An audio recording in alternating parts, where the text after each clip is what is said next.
Decía que estaba Silvia Neistat con nosotros y es una semana también caliente en lo económico. A ver, varios, simplemente como marco. Hay muchos elementos cada vez más que, están definiendo la profundidad del parate económico que tal vez se transforme en una recesión con el correr de los meses. Hay un informe, creo que del estudio de Ferreres que hace Fausto Potorno, donde marca la caída de la industria, pero sobre todo pronostica para los próximos meses una situación muy problemática que tiene que ver con el consumo, de la caída del consumo, y tiene que ver también con la competencia de los ingresos de productos desde el exterior. Y después, datos para lo que quieras, datos de consumo, datos de evolución del EMAE, datos del índice de confianza del consumidor, que es una encuesta realmente muy respetada para ver cómo ve la gente la economía, etcétera, etcétera, etcétera. Y además, esta semana se renueva una cantidad de deuda gigantesca, lo que mete otra vez presión a los mercados. ¿Qué tenés, Silvia? ¿Qué ves? Bueno, primero te voy a decir algo. El presidente tenía razón en Rosario cuando dijo, les voy a hablar de la volatilidad de la tasa de interés. Todos esperaban otra cosa. Hay una crónica preciosa que te invito a leerla de Germán Dos Santos, el corresponsal de la Nación en Rosario, que cuenta la decepción tremenda de quienes lo estaban escuchando, porque también buscaban alguna que rompiera ese atronador silencio, como vos decís, Ernesto, respecto a este gravísimo hecho de corrupción, y dijera algo. Y se lanzó con fórmulas matemáticas, etcétera. Pero cuando él habla de la volatilidad de la tasa de interés, es porque mañana martes tienen una licitación en la cual vencen, atención, 13,5 billones de pesos, es decir, unos 10.500 millones de dólares. La mitad de ese acuerdo tan trabajoso que logró Caputo hace muy poquito en abril con el Fondo Monetario. Es un montonazo. Y todos los ojos están puestos para ver si efectivamente el gobierno va a poder renovar ese vencimiento. ¿Cuántos de los bancos, y el 60% está en bonistas privados, 40% en manos de instituciones públicas, van a decirle, sí, yo te renuevo el 100%, el 80%, ¿cuánto puede llegar a quedar flotando en el mercado? ¿Cuál va a ser el nivel de la tasa de interés?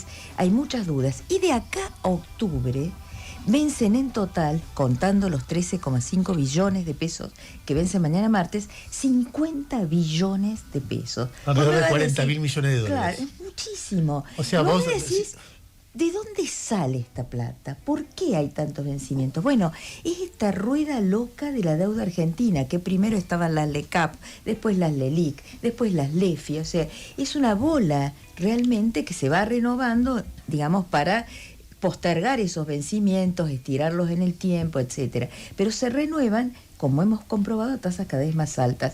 Y lo que vos comentabas, Ernesto, es verdad, está todo el mundo corrigiendo la previsión de crecimiento. El más serio, el JP Morgan, banco más grande del mundo, de Estados Unidos, el banco más grande de Estados Unidos, que dice, pensaba que la Argentina iba a crecer este año 5,4, no, dice 4,5. Todos. Equilibra también, ¿por qué? Porque ven que en estos últimos meses se paró la economía, o sea, se frenó, y con las tasas altas hay todavía un poco más. Silvia, a ver, explícalo para alguien que por ahí no entiende, sí. Porque para la mayoría de la gente la idea de la volatilidad de la tasa de interés es un concepto raro, es decir, ¿qué significa? ¿Por qué es importante? Bueno, ¿por qué es importante? Porque es ese nivel de tasa, si es muy alta, por ejemplo, fíjate, un productor de soja, que en este momento el clima está divino, tiene agüita en el suelo, el perfil hídrico, y tiene que tomar la decisión, siembro soja, compro la semilla cara, el fertilizante de soja, no hace falta, los herbicidas, o pongo la platita de interés. ¿Qué te parece? El tipo hace el cálculo y si la pone en interés no tiene ni riesgo de sequía, ni pelearse con el contratista, ni comprar gasoil, etcétera, etcétera. Gana más. Entonces eso es la tasa de interés, es decir, un desincentivo al sector productivo. Es decir, gana una inversión financiera. Ahora, después, ¿quién lo paga? No, y después, claro, visto del otro lado, del que toma crédito. Bueno, visto el que toma crédito. Por ejemplo, el tipo que tiene, descubierto la tarjeta. descubierto, que no pagó el total Tremendo. o descubierto en el banco como una pyme que muchos tienen, bueno, préstame tanto, la tasa de interés se va a cualquier lado y eso, bueno, al mismo tiempo le complica la producción por otro lado, ¿no? Por supuesto, no, eso es para las pymes, para el flujo comercial, porque además están los descuentos de cheques. Fíjate que la semana pasada hubo descuentos de cheques del 120%. Imposible, o sea que las pymes reciben un cheque, o sea, vos provees a una pyme, le pagás con un cheque postdatado, el tipo va al banco y lo cambia porque necesita el efectivo en ese momento y le cobran un 120%. Es un esfuerzo enorme para la economía este nivel de tasa de interés que por supuesto, lo está enfriando. Una economía bastante dual, como dice Guillermo Oliveto en el tema del consumo. Mira, es muy interesante lo que es uno de los consultores que más conoce el pulso del consumidor. Él dice, hay productos que están volando, ¿no? Por ejemplo, te digo, autos, turismo, motos, escrituras, electrodomésticos, volando. O sea, los autos 78% más respecto del año pasado, que fue un mal año, pero es un número muy importante. ¿Quiénes son los que compran eso? Y él hace una pirámide muy interesante, ha construido una pirámide donde dice, tenés en la Argentina un 5% de clase alta, y un 17% de una clase media alta, o sea, un 22% que está en un nivel de consumo, ¿no? ¿Quiénes son? Son profesionales autónomos, gente de la economía del conocimiento, CEOs y empleados de alta jerarquía en relación de dependencia, o sea, tenés un 22% ahí. Ahora, el resto te habla de pobreza intermitente. El resto, o sea, casi un 70% de la gente, y es lo que explica, bueno, caída en medicamentos, en los supermercados, en los autoservicios, en la ropa, en los mayoristas, etc. Sí, a ver, cuando habla Milei y cuando habla Caputo y explican el riesgo país o la volatilidad de tasa de interés o los niveles altos de tasa de interés, explican que la culpa es de la existencia del kirchnerismo. Ya a esta altura es de la existencia misma del kirchnerismo, porque no se entiende, el kirchnerismo tiene a su líder detenida, sin mucha influencia o una influencia muy relativa en la designación de candidatura. Viene de perder 5 de las últimas 6 elecciones. Y es culpable de los escándalos de corrupción que se autogenera el gobierno, es culpable de la tasa de interés, es culpable de riesgo país, le atribuye un poder que es impresionante. Cuando uno los escucha, bueno, dice esto, entonces vos escuchás a profesionales de la economía, a la inmensa mayoría. El otro día lo escuchaba hablando con Máximo Tenegro a Martín Rapetti, y Martín Rapetti dice, no tiene nada que ver con el kirchnerismo. Acá el problema es que no juntaron reservas, eso pone al sistema económico en una situación de mucha fragilidad, tampoco ordenaron tanto el déficit fiscal para no tener deuda, y entonces en un momento se mandan una macana de mala praxis, que es la manera en que desarman las LEFIs, y genera el problema que tiene hoy de tasa de interés y frenate de la economía. Digo Rapetti por decir uno, pero podría decir Cavallo, podría decir Broda, podría decir una inmensa... Hasta Juan Carlos de Pablo. Hasta Juan Carlos de Pablo. Entonces el problema no está en el kirchnerismo, está en el gobierno. El gobierno dice está en el kirchnerismo. ¿Qué ves vos? Sí, coincido con plenamente. Los sí. Los empresarios tienen, o sea, el tema electoral influye, ¿eh? Los empresarios te dicen, bueno, hay algo de clima electoral en esto, pero porque ellos mismos se cubren, ¿no? Es típico en la Argentina. Pero también se ríen porque es como el que, ¿te acordás, Cristina? Pero Macri, ¿te acordás? Es decir, utilizan la misma excusa que utilizaban los otros. Bueno, yo me también. acuerdo cuando Milei era candidato a presidente, que hablaba de la dolarización y que decía el peso es excremento, salgan del peso. Entonces el gobierno lo acusaba de desestabilizar y se agarraba de eso para explicar su propia crisis en lugar de explicar que era problema del propio gobierno. Y cuando a Milei le decían eso, vos estás tratando de voltear al gobierno diciendo estas cosas, diciendo que vas a dolarizar sin dólares, con lo cual el dólar se iba a ir a 3.000, 4.000, etcétera. Él decía, a mí me culpan esto que hacen el plan. Es decir, él decía, el problema es del plan, no mío. Claro. Pero el gobierno le echaba la culpa a él. Ahora los roles se invierten. Milei le echa la culpa. Vos sabés que, al contrario de lo que yo vengo diciendo, yo creo que hay un punto en el que Milei tiene razón, no respecto al kirchnerismo, sino del peso de la historia argentina en la dificultad de un país para generar confianza, porque Exacto. Me parece que en eso sí tiene razón. En la historia argentina está Milei también, ¿no? Pero hay algo que dice, no es todo culpa mía, es muy difícil esto. Hay un momento que yo en eso le doy la mano. Es muy difícil porque tenés que, si subo mucho el dólar, por ahí pero me van a estar diciendo, y la pobreza y la inflación, pierdo autoridad política, con lo cual no puedo hacer un plan económico. Si baja mucho el dólar, no junto reservas, y entonces hay algo, a mí yo me resisto en los momentos difíciles de un gobierno a ponerle la cara del gobierno a la culpa de todos los problemas. Lo que no quiere decir que la tenga el kirchnerismo y no quiere decir que no vea la operación del gobierno para deslindar responsabilidades, ¿no? Claro, es típico en periodos preelectorales las coberturas por parte de las empresas, sobre todo en una economía, Ernesto, que está transnacionalizada como la Argentina. Vos tenés el 50% de las principales empresas que más venden son internacionales. Entonces, rápidamente los gerentes del exterior dicen, bueno, cubrite un poquito, viene la elección, no sabemos el resultado. Eso es casi de manual. Te cuento algo. Vos sabés que el jueves pasado hubo una reunión, se llama el Consejo de las Américas, donde vino Susan Segal, es un instituto en Nueva York que fomenta, entre comillas, las inversiones en América Latina, etcétera, etcétera.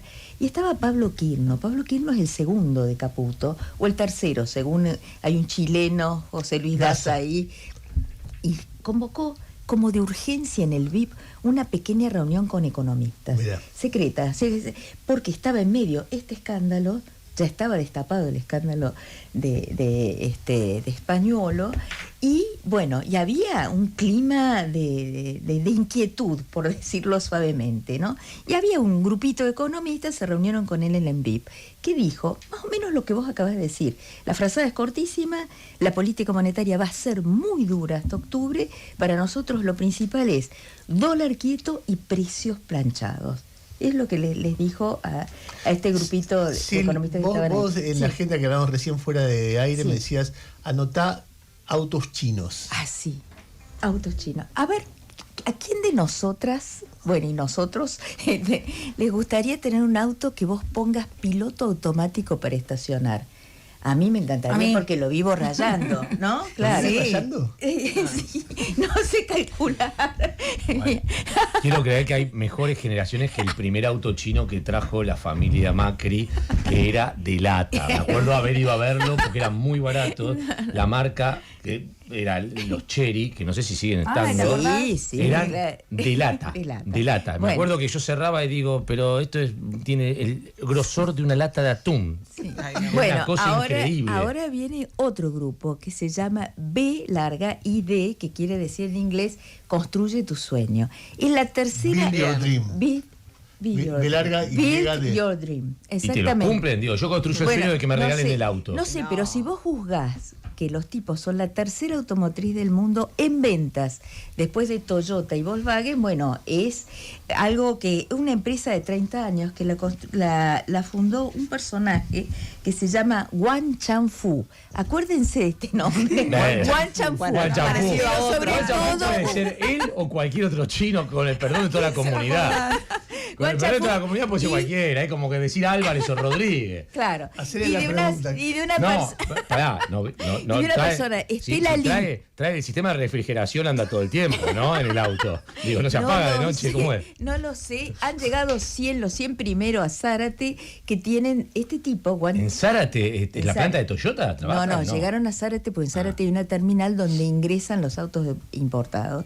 Este tipo, Wang Changfu, que es un ingeniero, en 1995 se dedicaba a fabricar, ¿qué cosa? Baterías. Y de ahí saltó, obviamente, con la ayuda del Estado chino, porque no existen empresas privadas en China, a hacer esta empresa de automóviles que, según ellos, primero le están ganando a Tesla en la propia China y aparentemente en el mundo. ¿Son autos eléctricos? Son híbridos, con una gran autonomía, o sea, y sobre todo, ¿sabes qué? Son baterías hiper rápidas para la carga, porque cuando vos hablas acá con la gente que tiene autos para cargar, que van a las estaciones de YPF, que se puede cargar, te dicen, no, tengo que estar 8 horas, es un montón la carga. ¿8 horas? 8 horas en tu casa, 1 hora no está mal. En la estación de servicio. Y dice 8 minutos. Ay, qué bonito. Estos son los autos. Esos son los de BID. Bueno, están buenos, hay que ver. Bonitos, ¿Pero cuánto valen? 16 a $20,000. Nada. Bueno, nada. Barato. Bueno, no sé si nada. Claro, no sé si nada. Depende de Plata. ¿Cómo es el Pero auto? Plata, ¿Qué pero tamaño? tiene. ¿El baúl cómo viene? ¿Bien? Esta empresa tiene 45 patentes. O sea, es una empresa que yo te si dice, vale $16,000, que es una especie de una es el precio de importación. Después hay que ver impuestos, etcétera. Pero la Argentina, Por eso se quejan mucho los industriales y los fabricantes que están acá. Porque fíjense qué piola este grupo BID. En Brasil puso fábrica.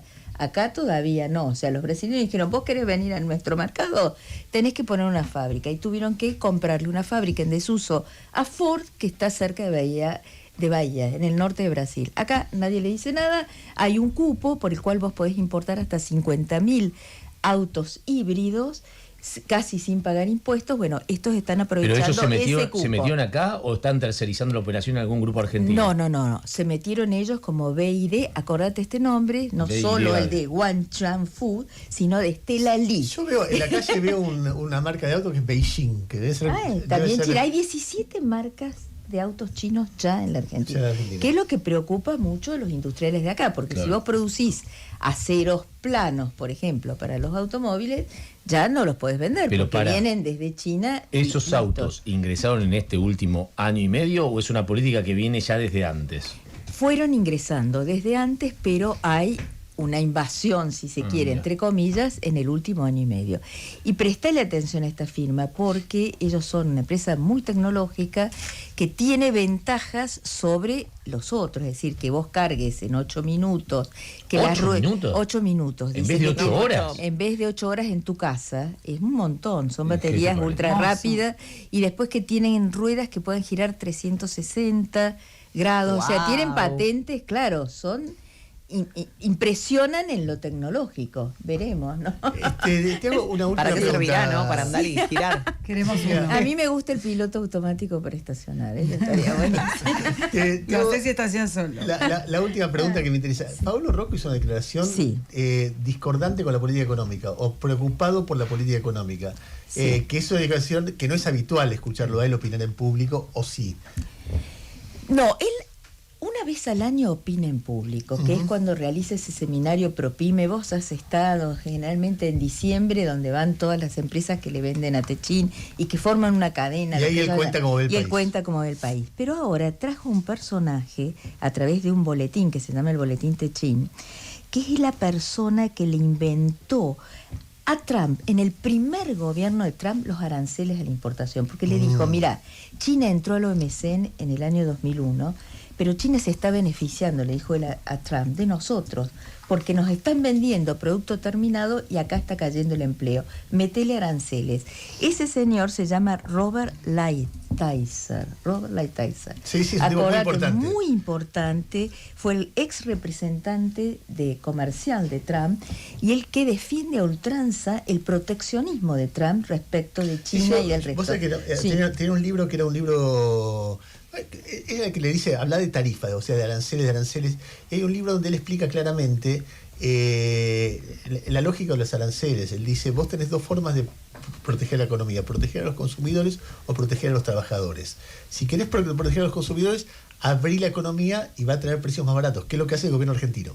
Si querés proteger a los trabajadores, poné aranceles porque no vas a proteger, y al final de la historia, la única manera de proteger a los consumidores es proteger a los trabajadores, que son los consumidores. Si vos abrís la economía y lo que haces es hacer un desmadre en términos de empleo, entonces la mayoría de los consumidores desaparecen, entonces no los están beneficiando a corto plazo.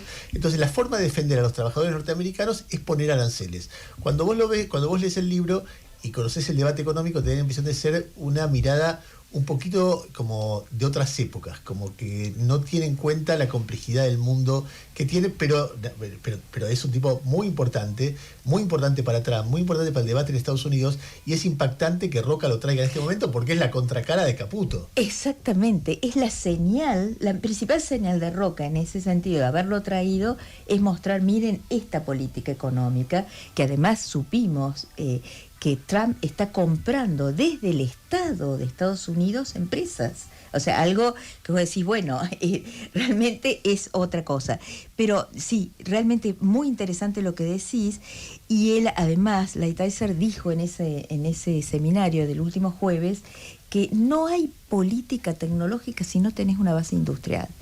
Porque acá el gobierno, cuando vos hablas con los funcionarios de Milei, te dicen, ¿qué sentido tiene industria en la Argentina? Y en el fondo dice, sí, son todos ensambladores. ¿no? ¿Qué sentido tiene? Apostemos a otra cosa, dice el gobierno. Tiene un desprecio muy profundo Vos sabés que el otro día, funcionarios sobre la déjame cerrar con algo que parece sí. que no tiene que ver, pero tiene que ver. El otro día, por insistencia de Lorena Vega, una de las grandes actrices argentinas, sí. fui a ver Imprenteros, que era un déficit mío, porque hacía 7 años que estaba en cartel, mucha gente me decía, anda a verla. Es una obra, Gustavo la vio también, Es ¿no? buenísimo. Extraordinaria. Maravilloso. Extraordinaria. Es la historia de una familia, de su familia, contada con un relato y con actuaciones y con filmaciones históricas de la familia que son muy queribles, es muy conmovedora, es tremendamente conmovedora. Si no la vieron, vayan a verla, porque realmente es una experiencia bárbara. Pero en un momento lo que aparece ahí son los saberes. Es decir, hay un hermano que es el imprentero que heredó la sabiduría del padre, pero que no trabajó nunca con el padre porque se peleó. Y se fue a trabajar a otra imprenta. Y entonces le va haciendo contar lo que él sabe y cómo suena una máquina y cómo suena cuando está mal. Y en un momento le hace pedir al público un libro. Estoy spoileando un poquito. O un folleto. Y él analiza como un imprentero qué tipo de papel, cuánto pesa, qué tipo de papel es, cómo es la tapa, cuánto pesa, cómo está atado el papel, si está atado o está pegado. Él ve algo que uno ve un libro y él ve 100.000 cosas. Eso es un saber industrial. Eso. Si vos destruís eso, claro, después no tenés cómo transformar. Ese hombre es un hombre clave en la historia de un país. Cuando te dicen, no importa, importemos, es más o menos como hacer pelota el CONICET. Es algo muy parecido. Sí. Bueno, nada, cerrá como Qué te lindo parezca, el saber obrero. Claro. El saber industrial y el saber obrero. Es hermoso esa obra. Tenés razón, Ernesto, divino. El gramaje de los papeles. Claro, ¿viste? fantástico. ¿Cómo sabe? Divino. ¿Qué dijo Roca? Dijo así: el aumento de las importaciones afecta la cadena de valor y pone en duda decisiones de inversión. Fuerte, ¿eh?